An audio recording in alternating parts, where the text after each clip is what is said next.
Ito ang latest weather update.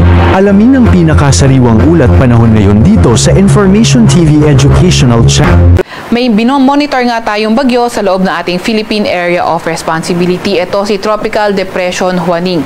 Kanina nga alas 4 ng hapon, ito ay huling namataan na nasa may layong 555 kilometers east-northeast ng Itbayat, Batanes. Nagtataglay ng lakas na hangin na 55 kilometers per hour malapit sa sentro at bugso na aabot sa 70 kilometers per hour. Ito ay kumikilos sa direksyong hilaga ng mabagal. Itong bagyong nga ito ay wala naman tayong nakikitang direktang epekto sa kahit na anong parte ng ating bansa kahit sa mga susunod na araw.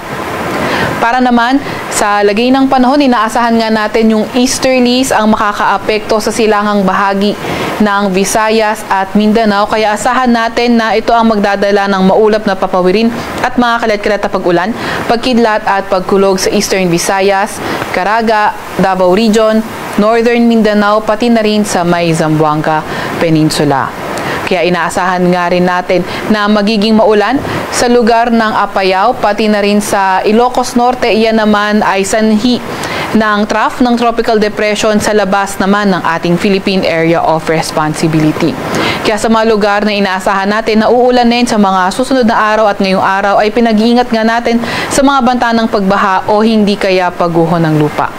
Para naman sa lagay ng panahon, sa Metro Manila at nalalabing bahagi na ating bansa, mas maaliwalas na panahon ang inaasahan natin, pero may mga tsansa pa rin ng mga localized thunderstorms. Sa kasalukuyan nga ay may minomonitor din tayong cloud clusters sa labas na ating Philippine Area of Responsibility. Etong mga cloud clusters na ito ay hindi natin nirule out yung posibilidad na ito ay maging isang low pressure area sa mga susunod na araw, kaya patuloy tayong mag-antabay sa mga ilalabas na update ng Pag-asa.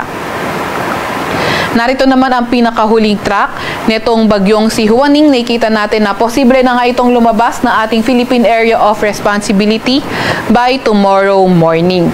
At nakita rin natin na throughout the forecast period ay mananatili ito as tropical depression, pero ang paglakas nito at mag-intensify as severe tropical storm ay hindi nga rin natin niro-rule out.